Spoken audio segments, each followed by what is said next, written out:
nueva forma de entender la radio. Aquí comienza El Mirador, el lugar desde donde vas a poder ver y escuchar anticipadamente toda la información que te interesa. El Mirador, con el análisis y los comentarios de los mejores especialistas. El Mirador, con las entrevistas a los protagonistas de la actualidad y con los datos clave que necesitas para tomar las mejores decisiones. El Mirador, periodistas de primer nivel que con dinamismo y buena onda te adelantan lo que tenés que saber.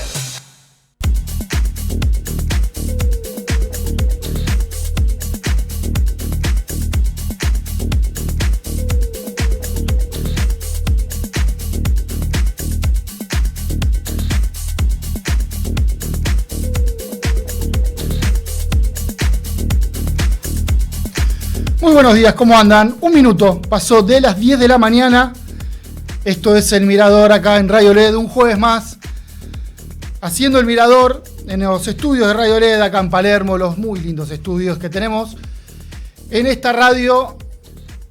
En un día primaveral, la primavera dijo, che, le pego fuerte al medio y salió el día de hoy, porque más primavera no se consigue, me parece, salvo un poquito de lluvia, como vienen siendo los últimos años, pero está bien de primavera. Si te interesa el clima en esta media mañana de este jueves 16 de octubre de 2000, está bien, ¿no? 16, sí, ya estamos a mediados de octubre. 16 de octubre es el día de hoy, si andaba medio desprevenido como me pasó a mí recién.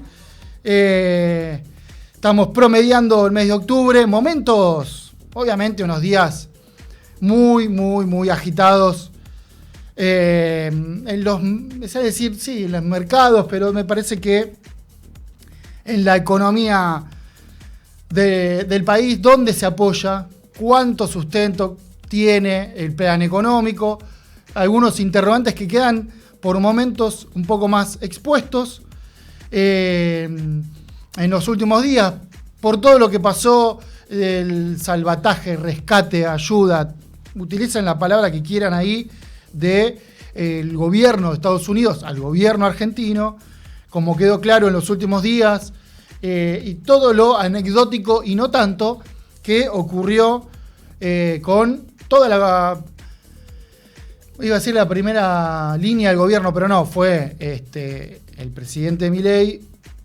y algunos ministros, y después sí, todo el equipo económico del gobierno que ya estuvo una semana entera en Estados Unidos, que se reunían en el Salón Oval, que iban a tener una bilateral exclusiva entre ellos dos, que iba a durar como una hora, que al final no, que iba a haber anuncios muy importantes y después no, pero pasa el tiempo y Scott Bessent, secretario del Tesoro, como el ministro de Economía de Estados Unidos, sí anuncia algo. Bueno, en el medio de todas estas idas y vueltas, que el gobierno se encarga también de filtrar en los medios, che, prepárense porque viene un super anuncio, che, prepárense porque Trump lo va a recibir a Milei directamente, ellos dos solos, tipo la serie House of Cards, que es en el Salón Oval, y ahí te das cuenta cómo se tratan los presidentes. Eso va a pasar, funcionarios del gobierno, redes sociales, por donde, bueno,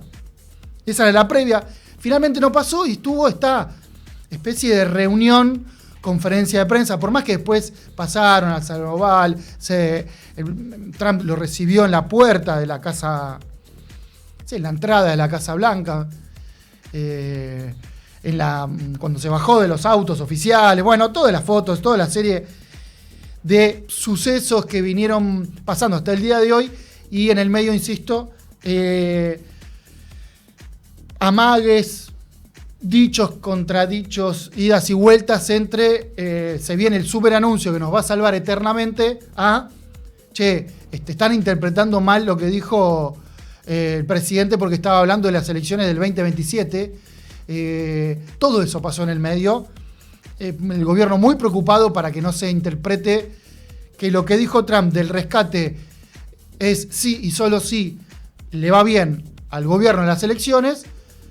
Los funcionarios en Washington aclarando o queriendo aclarar que fue las elecciones del 2027 y todo el mundo entendió, incluso después hubo mensaje de Trump en las redes sociales que hablaba de elecciones intermedias. Bueno, esta es la discusión que por estas horas estamos presenciando en la previa de las elecciones. El gobierno muy preocupado para que no se entienda que el rescate iba a ser si le iba bien o mal, o que el rescate iba a estar atado y condicionado al desempeño electoral del oficialismo, de la Libertad Avanza, en estas elecciones, con lo cual uno inmediatamente sacás una flecha en el cuadro sinóptico y decís, che, mucha fe no se tienen, pero bueno,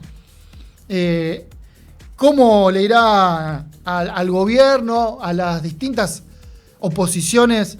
Lo sabremos el domingo 26 de octubre a la noche. Lo cierto es que sí me parece un acierto del gobierno, algo que le vino bien, por más que esperaba otra cosa, o lo presentó el rescate del gobierno de Estados Unidos como la gran salvación de los últimos 18 siglos casi. Sí me parece que le vino bien para sacar del eje y correr del tema SPERT. No sé si se acuerdan, pero por las dudas lo traigo a la mesa, pero a mí también me lo digo, que el oficialismo va a ir a las elecciones en el distrito más importante, donde vota el 40% del padrón, donde está millones y millones de electores que van a ir el domingo a votar, con SPERT como candidato, que nada más y nada menos está vinculado, sospechado, denunciado.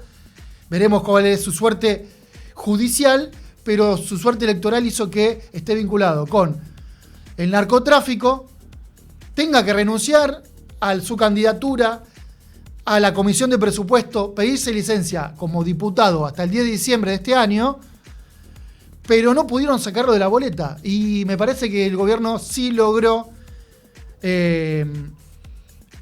que a partir de la agenda que se instala del rescate de Estados Unidos sí se corra un poquito, me corrijo, más que un poquito, se corrió bastante el tema de SPERT, que es, desde mi punto de vista, inédito. Yo no recuerdo que haya, a tan pocos días de las elecciones, un caso tan,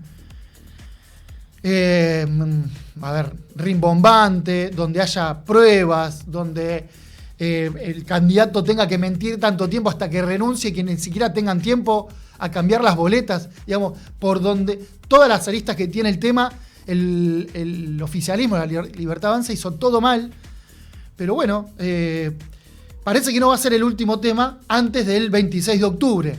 Yo lo quiero traer porque me parece que tiene que ser, y tiene que seguir la investigación periodística, y tiene que saberse y conocerse qué es lo que pasó con todo eso, porque si seguimos sacando flechas, hasta el propio Javier Milei, en una entrevista que dio ayer en, no me quiero confundir de canal, A24 exactamente, que queda cerquita de acá, al periodista Eduardo Feynman, Eduardo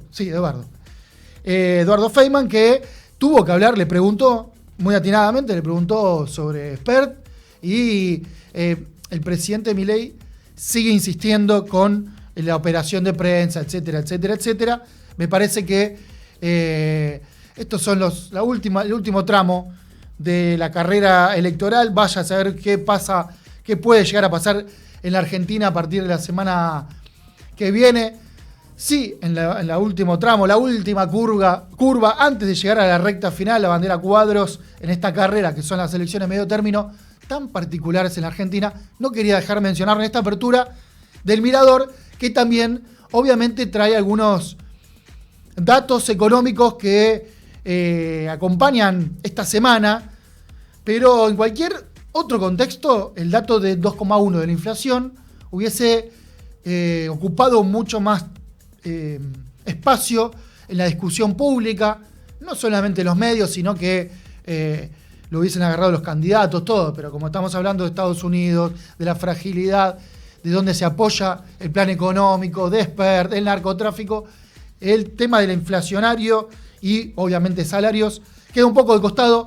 Lo cierto es que esta semana se conoció el 2,1% de la inflación de septiembre respecto a la de agosto, que había sido 1,9%, igual a su vez que la de julio.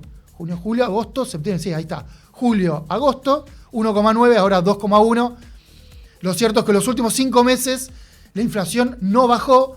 También es verdad que no subió de manera llamativa, pero de a poquito ya se instaló en arriba del 2%. Veremos qué es lo que pasa en la inflación de octubre, que ya se va a conocer fuera de agenda electoral, que ya se va a conocer con el impacto o no, o con grises de cómo impacta el movimiento del tipo de cambio, que en todo este recorrido de la fallida candidatura de Spert, el riesgo que ven los mercados a raíz del desempeño del oficialismo en las elecciones de medio término, el rescate o no rescate de los Estados Unidos, del gobierno de Estados Unidos al gobierno argentino, que ahora parece que no solamente está el swap de 20 mil millones de dólares que se conoció algunos días, sino que el monto podría ser el doble, podría haber otro monto, otro rescate por la misma cifra, con lo cual ya estamos hablando de 40 mil millones de dólares, pero llegamos hasta acá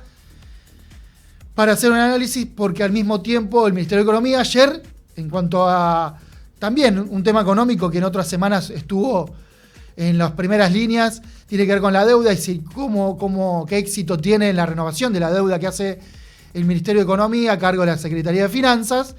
Ayer renovó solamente el 45% de los vencimientos de deuda en pesos en las operaciones de septiembre, con lo cual quedó liberado al mercado una cifra mayor o alrededor de los 2 billones, con B larga, billones de pesos. Dentro de un ratito vamos a hablar de esto, qué significa que haya en este contexto, con este tipo de cambio flotando, intervenido y demás, qué significa que hayan estos pesos dando vueltas. Vamos a tener, obviamente, como todos los jueves, una entrevista en este sentido. Otro dato económico preocupante tiene que ver también, que se conoció en las últimas horas, información oficial del Sistema Integrado Previsional Argentino, el SIPA, dice que el empleo asalariado formal, en este caso formal, en julio, último dato, es el más bajo de la presidencia de Javier Milei. Estamos hablando que se perdieron 200.000 puestos de trabajo asalariados formales, estamos hablando tanto en el sector privado y, por supuesto, obviamente, en el Estado.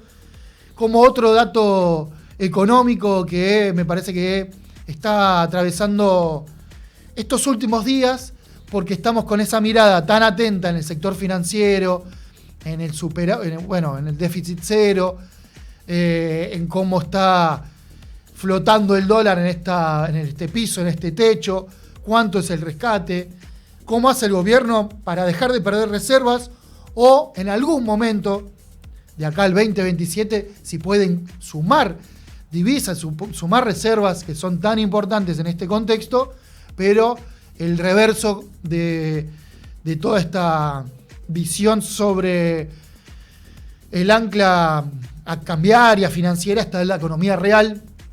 Por eso quería traer el último dato del SIPA, del desempleo, de los 200.000 puestos de trabajo que se perdieron desde el diciembre del 2023, como para hacer un recorte de vincularlo al plan económico. Esto no significa que antes el país estaba de maravillas, pero sí ayuda a entenderlo.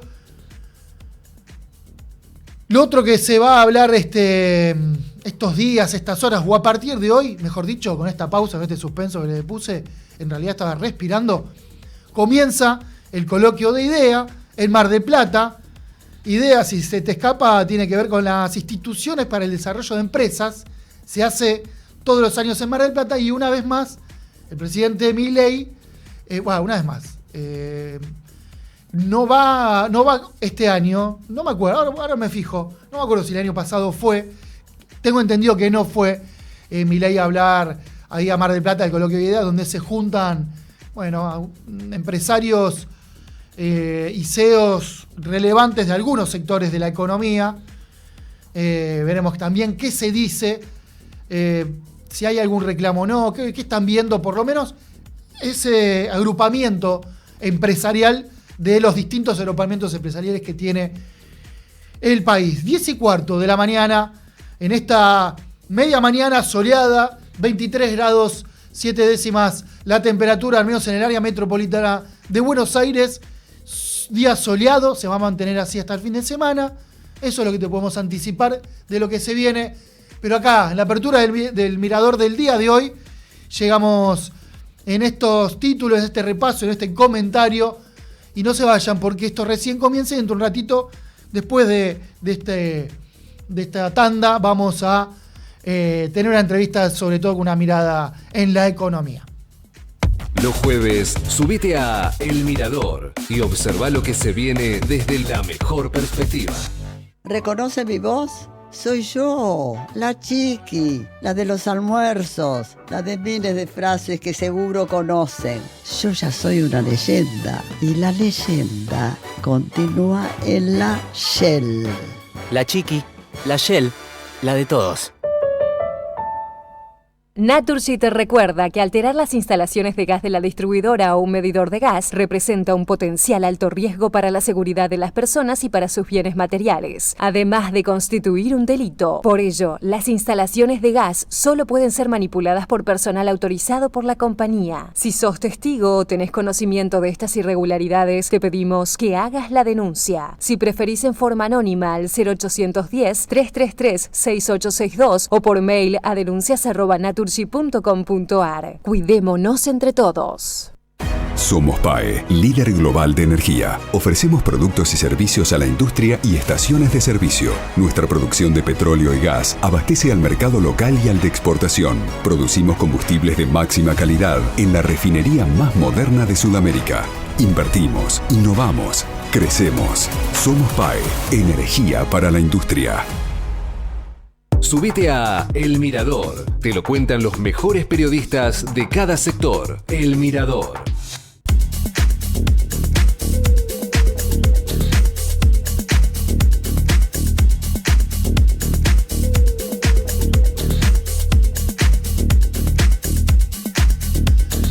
Muy bien, 18 minutos pasaron de las 10 de la mañana. La agenda en economía está, un poco con lo que decíamos en la apertura.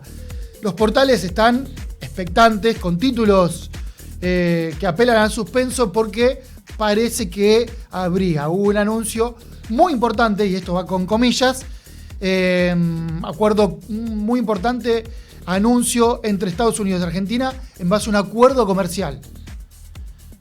Bueno, veremos qué tan concreto es eso. Por el otro lado también ahí me pasaban que Milei también no fue al coloquio de idea de Mar del Plata el año pasado, ya siendo presidente, su primer año de presidencia en 2024, no fue a Mar del Plata, el coloquio de idea, que fue invitado. Este año pasa lo mismo, lo decíamos hace un ratito nada más, porque hoy arranca el coloquio de idea y también ya se conoce que el presidente Javier Milei no va a ir. En este caso argumentó problemas de agenda o algo que tenga que ver con la agenda. Es momento de escuchar a nuestro compañero Franco Rivero, que siempre y todos los jueves nos trae novedades en materia de tecnología, así que vamos a escuchar ahora a ver qué nos cuenta.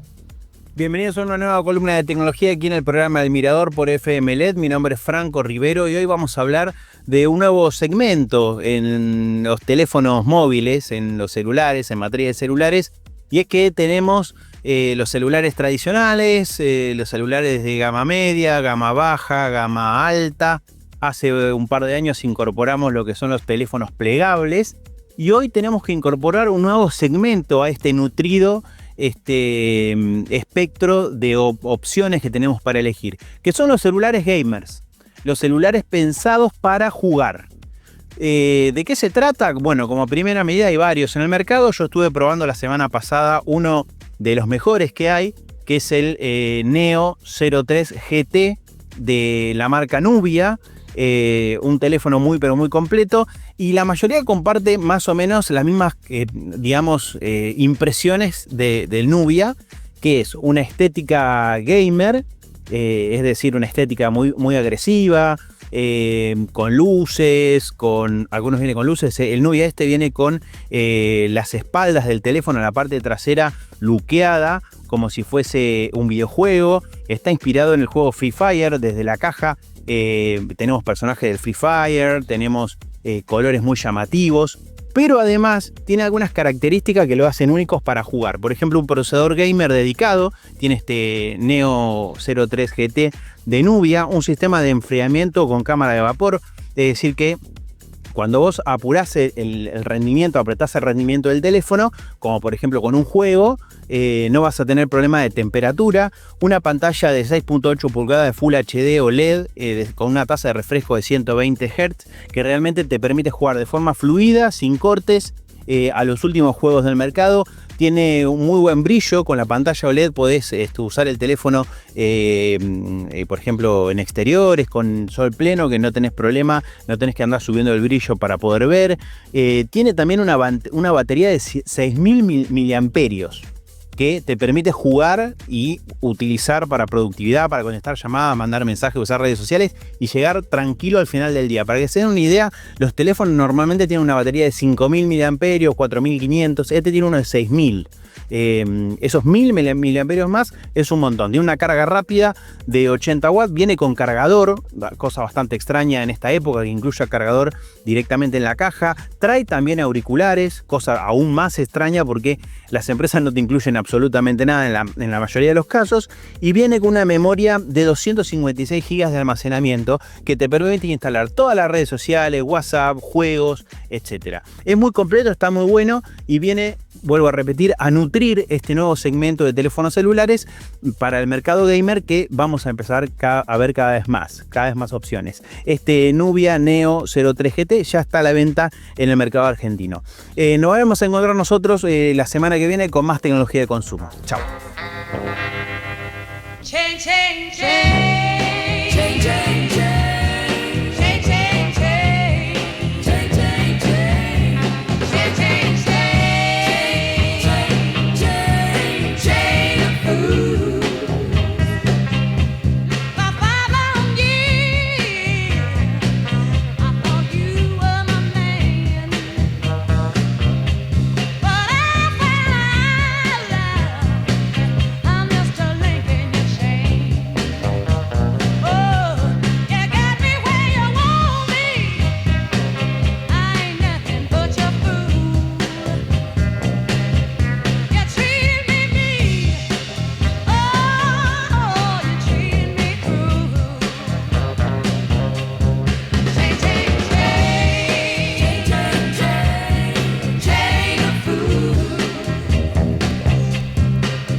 Y 24 de la mañana, muy buena música estamos escuchando desde mi punto de vista, obviamente totalmente subjetivo.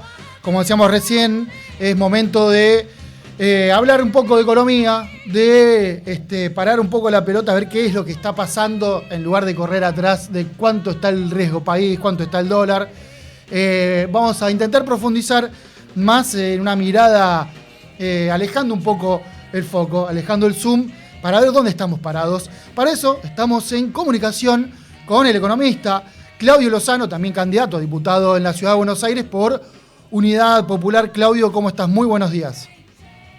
Sí, buenos días. ¿Qué tal? ¿Cómo están? Todo bien de este lado. Muchas gracias por estos minutos acá en El Mirador. Bueno, a ver, ¿por dónde entrar? ¿Dónde está parada la Argentina en materia económica? ¿Dónde está parado el plan económico del gobierno? Con todo lo que pasó, ya la pregunta no, ni siquiera en las últimas semanas, o qué pasó en los últimos 2-3 meses, como para entender un poco mejor cómo viene la mano, sino prácticamente en las últimas horas un escenario tan cambiante, por lo menos cómo va repercutiendo en este famoso ánimo de los mercados, en estos anuncios que nos llegan? ¿Dónde están las expectativas? ¿Dónde está parado el gobierno? ¿Por qué se está hablando de un rescate? ¿Cuál es tu mirada de esto que está pasando en los últimos días? La verdad que no está pasando nada muy novedoso. En términos estrictos, la economía argentina vive una vez más una crisis fruto de su elevado endeudamiento y su imposibilidad de afrontarlo. Esto es algo que se repite sistemáticamente y que en todo caso se profundiza cuando se aplican determinado tipo de políticas como la que ha aplicado el gobierno de Milei y que es similar a la que aplicara en su momento Macri, a la que aplicara en su momento Menem y la que aplicara en su momento la dictadura. Esas políticas tienen la característica de retrasar el tipo de cambio para controlar la evolución de los precios en pesos. Al hacer esto, encarecen a la economía argentina porque lo que aparece es la inflación en dólares. La Argentina se transforma en cara para el resto del mundo y en ese marco su relación con el mundo se transforma en deficitaria. ¿Qué quiere decir deficitaria? No genera las divisas que necesita para funcionar y al mismo tiempo pagar la deuda. En ese contexto, a su vez, lo que pasa con estas políticas es que para funcionar necesitan no solo digamos, tener la deuda que tenemos, sino buscar más deuda para estar funcionando. Mientras la encuentran, funcionan. Por lo tanto, es una economía que se endeuda sobre la deuda ya existente, lo cual ya es un disparate porque agrava el nivel de endeudamiento del país. En segundo lugar, lo que generan estas políticas es el ingreso en general de producción del exterior a precios inferiores a la producción local, lo cual desplaza producción local y cierra empresas. Durante el periodo Milei han cerrado 17.000 empresas, de las cuales 1.700 son del sector industrial, en el marco de lo que realmente es un verdadero industricidio. El cierre de las empresas supone destrucción de puestos de trabajo, se destruyeron 230.000 puestos de trabajo con el impacto en términos de aumento del desempleo y aumento de la informalidad laboral en la Argentina y consecuentemente deterioro general de las condiciones de vida. El problema que aparece es que en el momento en donde estas políticas no reciben apoyo externo, la crisis se manifiesta en términos de crisis cambiaria y todo empieza de vuelta, devaluación, suba de precios, caída de la actividad económica, etcétera, etcétera. Estamos en la crisis cambiaria de una Argentina que no tiene dólares para afrontar sus vencimientos. En el mes de abril de este mismo año tuvimos la misma situación. Apareció allí Trump con el aporte de 20.000 millones de dólares del fondo, con 12.000 millones del Banco Mundial, con 10.000 millones del BID, 42.000 millones de nueva deuda sobre las espaldas de las argentinas y los argentinos. En realidad, eso no implicó recibir la deuda y cambiar la política del gobierno. Al contrario, el gobierno continuó con su política de retraso cambiario, consecuentemente no acumuló reservas, y no solo esto, sino que en el curso del tiempo que va desde abril para acá, se fueron de la Argentina 35.000 millones de dólares, 10.000 por pago de deuda, 17.600 por fuga de capitales y 7.000 millones por compras en el exterior y turismo de los argentinos afuera. 35.000 millones que son el 90% de las reservas. Argentina no tiene con qué pagar sus vencimientos y vuelve a caer en la misma situación y ahora va desesperadamente a los brazos del Tesoro norteamericano a la búsqueda de nueva deuda que la sostenga en el marco de una política que no propone absolutamente nada más que endeudarnos e hipotecarnos. Claudio, Encima, agrego, y con esto termino, Al ir al Tesoro norteamericano se le agrega, además de la hoja de ruta de las condicionalidades que tenemos con el acuerdo con el fondo, que en realidad tiene un conjunto de reformas para luego del 26 de octubre que tienen que ver con profundizar una reforma laboral absolutamente regresiva y destructora de derechos de los trabajadores, una reforma previsional también absolutamente regresiva que baje incluso la inversión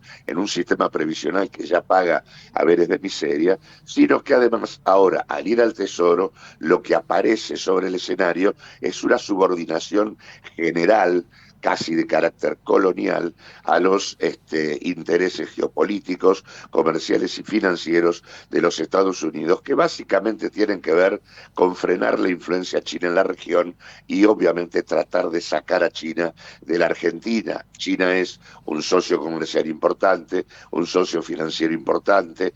Esto implica además condicionalidades con respecto a la explotación del litio, del uranio, de la energía nuclear, al control de la vía troncal del Paraná, al tema de las relaciones en relación a Vaca Muerta y el lugar de YPF, el tema de una base militar en Ushuaia para controlar el canal bioceánico del sur, el tema del acceso al continente antártico, el hecho de que mañana no, el 26 de octubre o el 27 comiencen las fuerzas norteamericanas a operar ejercicios militares en la Argentina sin autorización parlamentaria. Digo, todo esto es algo que implica que en un contexto de absoluta debilidad de un gobierno que no propone absolutamente nada más que una política que lo único que hace es endeudarnos, nos lleva casi deliberadamente a una situación de absoluta dependencia de los Estados Unidos. Sabes que recién te iba a preguntar, porque habías hecho el recorrido al principio de, gobiernos similares, con una visión del mundo similar, pero ahora la novedad, me parece, es la intervención tan directa y tan visible que hay del gobierno de Estados Unidos, del Tesoro. En cuanto a te quiero preguntar muy por el corto plazo, incluso hasta, viste que el análisis ahora llega hasta el 26, todos los análisis llegan hasta el 26 de octubre y después, veremos qué es lo que sucede. En ese corto plazo, ¿cuánto puede ayudar, con las comillas del caso, por todo el recorrido que hiciste recién y que dijiste recién, cuánto le puede servir al gobierno lo que está haciendo Estados Unidos? Pero en el cortísimo plazo. No creo que mucho, más bien creo que nada. Este es un gobierno que está terminado, su impacto negativo en las condiciones de vida de la población ha sido más que notorio. Hoy en la Argentina el 50% de la población vive en hogares que transitan entre la pobreza y el hambre, y más del 70% de la población no llega a fin de mes. La situación en materia productiva es de permanente caída. La imagen del presidente está en caída libre, fruto de sus tropiezos, primero como estafador en el caso de la criptolibra, en el caso de la corrupción en discapacidad, los vínculos con el narco que aparecen a través de la situación de José Luis Esper, no tiene capacidad de control político de la situación, porque es una fuerza minoritaria a nivel parlamentario, con lo cual la verdad es que lo único que tiene esto es esta suerte de intento de amedrentar a la población por parte de los Estados Unidos y también del gobierno, respecto a que si no ganan la elección, no vamos a tener el apoyo de los Estados Unidos, que en realidad no es el apoyo a la Argentina, sino que es el apoyo primero a inversores norteamericanos que están posicionados en títulos de deuda de la Argentina y que quieren cobrarlo, y tiene que ver con los intereses geopolíticos americanos, no con los nuestros. Así que en una cultura política del pueblo argentino que en general no es de mucha, digamos, apertura o bienvenida al peso dominante de los Estados Unidos en el país. Más bien la historia política de la Argentina indica otra cosa, así que yo no veo que esto le resuelva nada. Lo único que en todo caso le resuelve es que no tenga una crisis financiera brutal, descomunal, con salto cambiario antes del 26 de octubre. Pero la verdad que en términos electorales creo que el gobierno tiene la elección perdida y ojalá que la tenga perdida de manera significativa, no solo él, sino también buena parte de los que le han venido haciendo la corte durante estos casi 2 años, como básicamente buena parte de la Unión Cívica Radical, de la coalición cívica, de parte del Partido Justicialista, porque son los que han permitido que se haya podido gobernar hasta acá. Milei jamás hubiera podido hacer lo que ha hecho, que es gobernar con la suma del poder público, violando la Constitución, y digamos, con los impactos que esto ha tenido, con componentes autoritarios y represivos, si no hubiera sido por el papel que tuvo todas estas fuerzas que mencioné en bancarle decretos absolutamente inconstitucionales, en gobernar por decreto durante todo este tiempo. Y la verdad que sería bueno que las fuerzas políticas que triunfemos en la elección del 26 de octubre podamos construir las mayorías parlamentarias necesarias para terminar con un gobierno que está terminado y no tiene nada que ofrecerle a la sociedad argentina más que mayor sufrimiento social y mayor hipoteca sobre su futuro. Claudio, te quería preguntar por este tema que también toca con el modelo de país, toca con el modelo productivo, obviamente con el modelo económico, que es el tema que también está de fondo en todo esto, que tiene que ver con la posibilidad de acumular reservas y que Argentina empiece a plantarse por ahí en el comercio mundial de otra manera, y no como está hasta ahora. ¿Qué visión tenés ahí? Porque viste que ahora está con el tema del rescate del gobierno de Trump al gobierno de Milei, está el tema de qué hacemos con China, qué hacemos con Estados Unidos, si son los dos, si son los tres, si no es con ninguno o es con todos. ¿Qué visión tenés ahí vos? Bueno, la política que pretende el gobierno y que imponen los Estados Unidos es, como dijo con toda claridad el ministro de Economía de los Estados Unidos, y que ahora es el nuestro porque es el que informa, el que dice qué es lo que va a pasar, el que nos dice qué pasa con el dólar hoy y mañana, etcétera, etcétera, si interviene, si no interviene, si va a haber un swap, qué características, si va a haber una línea de financiamiento, etcétera, etcétera. Scorsese dijo, trabajamos para sacar a China de la Argentina. Por lo tanto, hay muchas preguntas para hacerse allí.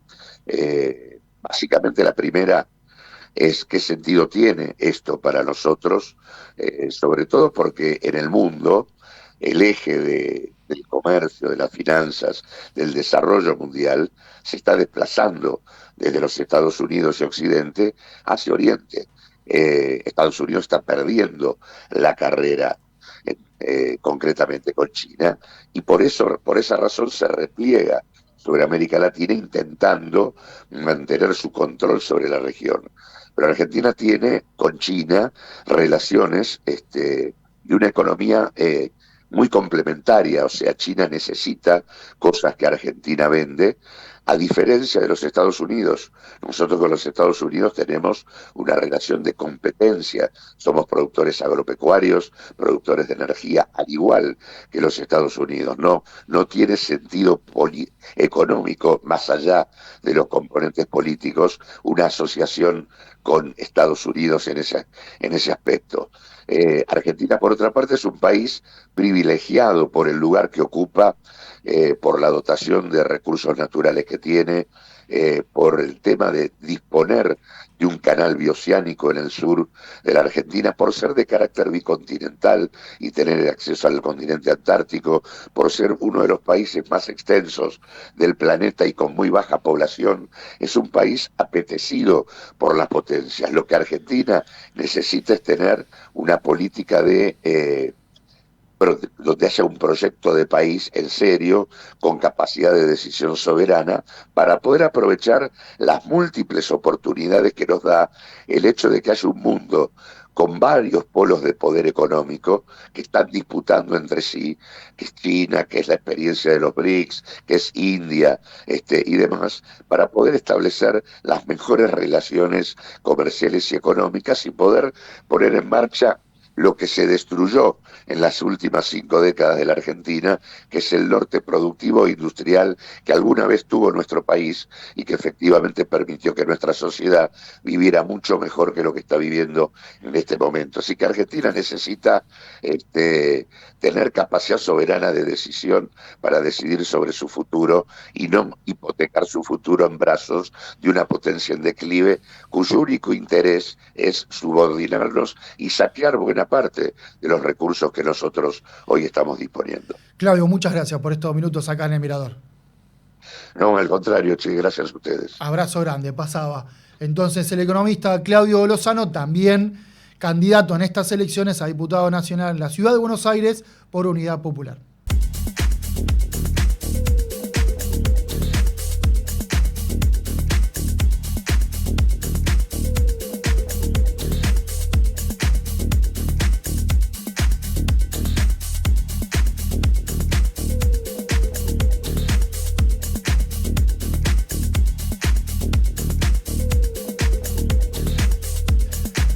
Muy bien, hoy estamos así de una punta a la otra.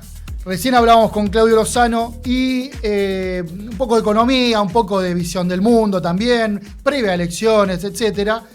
Pero ahora es momento de por ahí cambiar de ángulo, parar la pelota, como cada tanto hacemos algún jueves y tocamos un tema que por ahí está en una agenda un poquito de costado, o por ahí no está tanto en la agenda directamente, o creemos que hace falta que esté un poco más. Por eso, este jueves estamos mirando qué está pasando o cuál es el contexto que rodea a las universidades nacionales, pero en base a... porque este año se discutió mucho el presupuesto, pero no por ahí no tanto el arancel, y hay un informe que nos llamó bastante la atención de la consultora Erevnia, ojalá lo haya pronunciado bien, sí, Erevnia, que, como dato principal destaca que ya en este momento 1/3 de las universidades públicas nacionales ya están arancelando las carreras de grado, algo que, legislativamente y por los propios estatutos universitarios no estaría permitido. Y llegó hasta acá en la presentación porque justamente vamos a hablar con el director de la consultora Erevnia, Ignacio San Román. ¿Cómo estás, Ignacio? Muy buenos días. Hola, Roberto. Muy buen día. Gracias por la invitación. Perdón, una sola precisión. Sí, por favor. Somos un medio de periodismo de investigación. Lanzamos el medio, junto con esta investigación, que yo la empecé en 2021 y la fuimos haciendo de a poco. Así que esa precisión nada más. No, perfecto. Ahí tenía el trabajo que lo estaba repasando y solamente quería llegar hasta acá en el sentido de el dato central donde ustedes presentan esta investigación que ya 1/3 de las universidades están aranceladas. Estamos hablando de universidades públicas nacionales. ¿Qué significa? ¿Cuál es el proceso que investigaron ustedes y que llegan a esta primera conclusión como para empezar a hablar del tema? Sí, te comento, hago un breve repaso histórico para entender cómo se llegó a esta situación. En 1995, el entonces oficialismo de Carlos Menem sancionó la Ley de Educación Superior que habilitó a las universidades en su momento a que puedan arancelar carreras de grado en el viejo artículo 59. Y en ese momento hubo una movilización muy importante de toda la comunidad estudiantil, entonces las principales universidades no cobraron. Lo que sucedía es que en el periodo menemista se crearon muchas universidades, se crearon 9 universidades nacionales, La Matanza, 3 de Febrero, Quilmes, San Martín, y se creaban como instituciones muy, muy chiquitas que tampoco estaban muy tuteladas, no estaban en los primeros focos de la opinión pública o mediáticos, y entonces empezaban ya desde ese momento imponiendo aranceles o algún tipo de matrícula o algún cobro directo o indirecto, y en ese momento era legal porque la ley lo permitía. El tema es que, Ahí estamos hablando de los 90. Sí, Bien, sí. bien. El tema es que, bueno, se profesionalizó porque se fue en las universidades en su momento, bueno, La Matanza, 3 de febrero, tenían camadas muy chiquitas de pocos cientos de estudiantes y hoy en día La Matanza tiene 70.000 estudiantes. Entonces, eso se fue profundizando con el paso del tiempo hasta llegar al día de hoy a tener, en algunos casos, por ejemplo, la Universidad de La Matanza, que la mitad de la carrera, casi la mitad de las carreras que ofrece de grado y pregrado, que otorgan este tipo de títulos, imponen algún tipo de arancel que es obligatorio, no es que es optativo. Y lo que sucede también es que en 2015 hubo una reforma de la ley, que se conoció como la reforma Puigros, porque Adriana Puigros, que era en ese momento diputada nacional, impulsó este proyecto, y lo que hizo esa reforma, que se aprobó a fines de 2015, bueno, que está en vigencia hace 10 años, fue sacar ese viejo artículo 59 que habilitaba el arancel y establecer el artículo 2 bis, incluir el artículo 2 bis, que establece una prohibición total de que una universidad pública pueda arancelar una carrera de grado.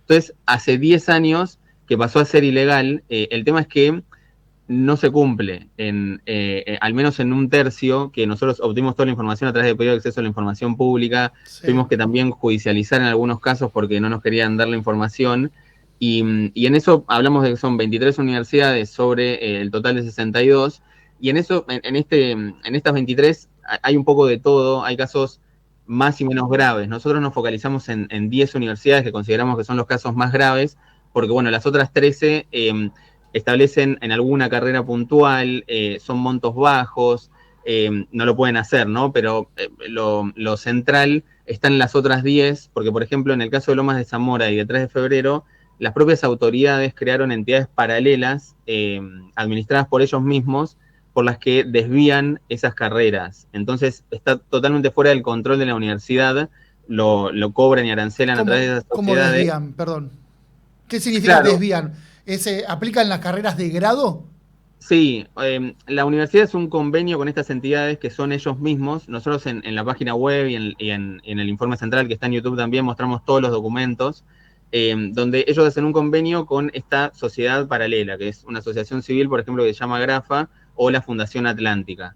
Y esas entidades, por ejemplo, el presidente de Agrafa es Hugo Galderici, que es consejero de la Magistratura de la Nación y que es también el secretario académico de la Universidad de Lomas de Zamora y el vicedecano de la Facultad de Derecho. Entonces firma María Fernanda Vázquez, que es la decana de la Facultad de Derecho, con Galderici, digamos, como representante de Agrafa, que es a su vez su vicedecano. O sea, son ellos mismos y delegan la administración y toda la cobranza en esta entidad, pero el título lo otorga la universidad. Esto pasa, por ejemplo, en la carrera de abogacía de la sede que tiene Lomas de Zamora en Zárate, también pasa en la licenciatura en seguridad que tiene en Lomas de Zamora, en el caso de Agrafa, por ejemplo. Ahí, y en la Fundación un punto ahí. ¿Qué significa? Que el trabajo que hicieron ustedes es un estudiante de carrera de grado, estamos hablando, no un posgrado, no una maestría, no. Alguien que por ahí, un ingresante de la universidad, por ejemplo, solamente por ejemplo, como mencionaba recién, Lomas de Zamora, para ingresar y estudiar, tiene que pagar algo. Claro. Para cualquier carrera. Bueno, en este caso aplicaría abogacía, pero no sería la única. Claro, sí, no todas las carreras, o sea, en toda nuestra investigación, no suceden todas las carreras, es en algunas, dependiendo del caso, es en algunas. Te comentaba que La Matanza tiene, del total de la oferta, la mitad, un poquito menos de la mitad aranceladas, el resto no, por lo menos no se lo pudimos encontrar. En el caso de Lomas el porcentaje es menor, pero sí lo que sucede, por ejemplo, si vas a estudiar abogacía en la sede de Zárate, del primer al último día presencial, tenés que pagar sí o sí. Como ¿Cuánto tenés que pagar más o menos?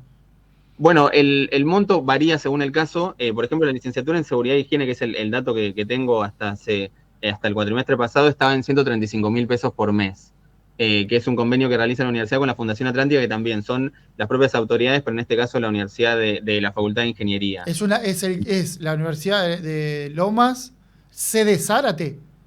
Claro, carrera de abogacía. Sí, la carrera de abogacía, no te puedo precisar en este momento cuánto es el arancel. Si no está licenciatura aparte. Claro, la licenciatura, que también es de Lomas, de Seguridad e Higiene, está en 135.000 pesos por mes hasta el cuatrimestre pasado, que también es de Lomas de Zamora y que lo hace no con Agrafa, sino con otra entidad que es la Fundación Atlántica. ¿Qué otro ejemplo hay ahí? ¿Por ahí qué carrera se repite o qué universidad? ¿Podés traer un ejemplo de alguien que Sí. se está anotando y tiene que pagar y que, bueno, que evidentemente ustedes están diciendo que no. O por lo menos el Sí, trabajo que hicieron. sí, nosotros, bueno, todo lo documentamos, hablamos con Adriana Puigros, le hicimos una entrevista, que es la autora de la ley, hablamos con varios juristas, con Gil Domínguez, por ejemplo, también, para que, bueno, expliquen la ley, expliquen también el derecho a la educación en la Constitución Nacional, y también para mostrarte un par de ejemplos, un ejemplo muy similar es el de la Universidad de 3 de Febrero, que creó una empresa que se llama ProUnTref Sociedad Anónima, donde hace esto mismo, desvía y arancela. Esto lo explicaron las propias entidades, las propias universidades, en 2 amparos judiciales que nosotros presentamos, porque ellos nos negaron la información, nosotros fuimos, bueno, al Poder Judicial, amparándose en la Ley de Acceso a la Información Pública, y el justificativo que daban era, en sede judicial decían, no, nosotros no podemos otorgar la información porque corresponde a estas entidades privadas. Y entonces ahí es cuando ellos mismos como revelaron todo este entramado. El Poder Judicial igual los obligó a dar la información y bueno, nos dieron la información. Pero te digo un caso más, que es un caso, bueno, bastante emblemático, que es el de la Universidad de la Defensa Nacional, que también tiene un monto muy similar, tiene prácticamente la totalidad de su oferta de grado arancelada, tiene casi 30 carreras y más de 20 son aranceladas. Es una universidad que depende directamente del Ministerio de Defensa de la Nación. No es una universidad autónoma a diferencia del resto, depende directamente del Ministerio de Defensa y la máxima autoridad es el ministro de turno. Hoy es Luis Petri, que ni bien asumió, designó a Julio César Spota como rector. Pero tanto la ley como el propio estatuto establece que quien toma la decisión, digamos, la decisión, todas las decisiones, es el propio ministro de Defensa, porque es una universidad puntual, creada, después si en la práctica se cumple o no es otro tema, ¿no? Pero pensada y creada para la defensa nacional, ¿no? Para diseñar estrategias y carreras pensado en ese ámbito. ¿Qué otra universidad por ahí más conocidas o por ahí en alguna provincia? No sé hasta dónde llegaron la investigación, en tanto si es provincial o las que mencionaste al principio, pero como para graficarlo ahí mejor, Sí, cómo impacta el estudiante sobre todo. Sí, te digo, los casos más graves que son 10, según el criterio que establecimos nosotros, son Loma de Zamora, La Matanza, 3 de Febrero, Quilmes, San Martín, bueno, la Defensa Nacional, la UTN también es un caso emblemático, Litoral, Rosario y Nordeste. Después también hay muchas otras que las ubicamos en este lugar de no tan graves porque son menos carreras o son muy poquitas o tienen un arancel más bajo, caso Lanús, caso Universidad Nacional Arturo Jaureche, caso Chaco Austral. Pero bueno, igualmente tampoco están habilitados para hacerlo. Y entonces se repite, perdón, ¿no? Entonces se repite el mecanismo de carrera de grado o licenciatura y cobrando algún tipo de arancel.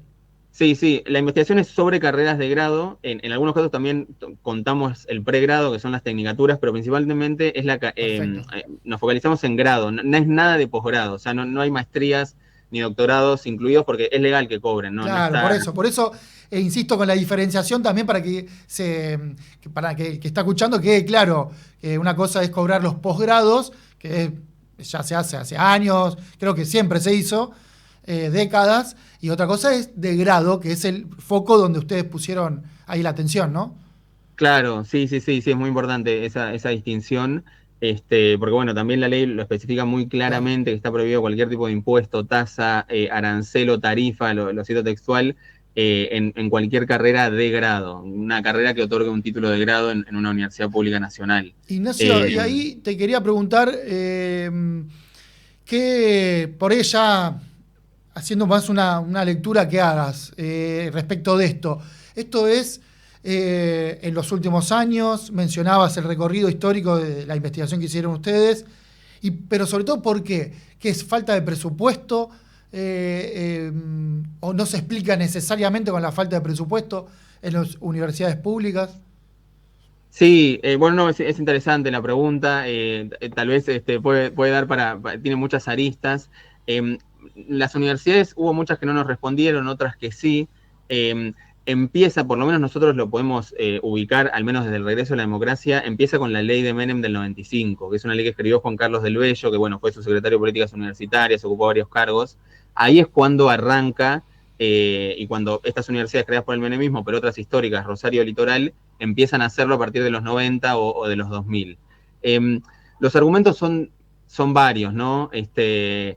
Lo que dicen las universidades es que, bueno, en algunos casos sí que no cuentan con el presupuesto necesario. Nosotros en todos los casos preguntamos, bueno, pero pidieron el presupuesto y encontramos con que, bueno, ninguno lo había pedido. Hay distintos tipos de argumentos. También, esta es una opinión personal, ¿no? Yo creo que nunca hubo un presupuesto ideal. La OCDE tiene una media de 1,2%, la OCDE de los países más desarrollados del mundo, una inversión del 1,2% en educación universitaria. Nosotros en el mejor momento, que fue al final del gobierno de Cristina y en 2018 con Macri fue el 0,8 del PBI. O sea, ese fue el mejor momento y estamos lejos de este 1,2 que es la media. Eso igualmente, bueno, es algo que tal vez cada uno sacará su propia conclusión, porque tampoco es que ante cualquier situación compleja, y en Argentina hay situaciones muy complejas todo el tiempo, es que se podría justificar una ilegalidad, porque sería como, no sé, tal vez un policía cobra mal, y tiene que mantener a su familia, y entonces, bueno, te cobra por darte seguridad en la plaza. Entonces es como un poco complicado esa situación, ¿no? Pero sí es cierto que tal vez nunca hubo un presupuesto ideal. El tema es que también, bueno, hay 2/3, porque esto involucra una minoría, o sea, hay 2/3 que nosotros no encontramos que hagan este tipo de prácticas. Está la Universidad de Buenos Aires, la de Córdoba de La Plata, como las principales que no encontramos que lo hagan. Entonces, bueno, hay una abrumadora mayoría que no lo hace. Pero bueno, es un tema bastante debatible, me parece. Sí, sobre todo porque se empiezan a aparecer distintas aristas, porque se mezcla el tema, tema educativo en general, salario docente, presupuesto, arancelamiento, bueno, siempre está, cuando se habla de presupuesto universitario o educativo, siempre ahí está la contracara de arancel sí, arancel no, y también a quienes, bueno, hay todo un nudo ahí, pero bueno, llegamos hasta acá. Muchas gracias por con estos minutos acá en El Mirador. A vos, Roberto, un gusto. Abrazo grande. Pasaba, entonces, el director de Eremnia, ahí lo presentó bien, Ignacio San Román. Los jueves, subite a El Mirador y observa lo que se viene desde la mejor perspectiva. Cada vez que recorro el país pienso en cómo cambió todo desde que empecé. Antes era Soledad, ahora soy la Sole. Antes sonaba en La Peña, ahora suena en todos lados. Antes paraba en Shell y ahora paro en la Shell. La Sole, la Shell, la de todos. Naturgy te recuerda que alterar las instalaciones de gas de la distribuidora o un medidor de gas representa un potencial alto riesgo para la seguridad de las personas y para sus bienes materiales, además de constituir un delito. Por ello, las instalaciones de gas solo pueden ser manipuladas por personal autorizado por la compañía. Si sos testigo o tenés conocimiento de estas irregularidades, te pedimos que hagas la denuncia. Si preferís en forma anónima al 0810-333-6862 o por mail a denuncias@naturgy.com.ar. Cuidémonos entre todos. Somos PAE, líder global de energía. Ofrecemos productos y servicios a la industria y estaciones de servicio. Nuestra producción de petróleo y gas abastece al mercado local y al de exportación. Producimos combustibles de máxima calidad en la refinería más moderna de Sudamérica. Invertimos, innovamos, crecemos. Somos PAE, energía para la industria. Subite a El Mirador. Te lo cuentan los mejores periodistas de cada sector. El Mirador.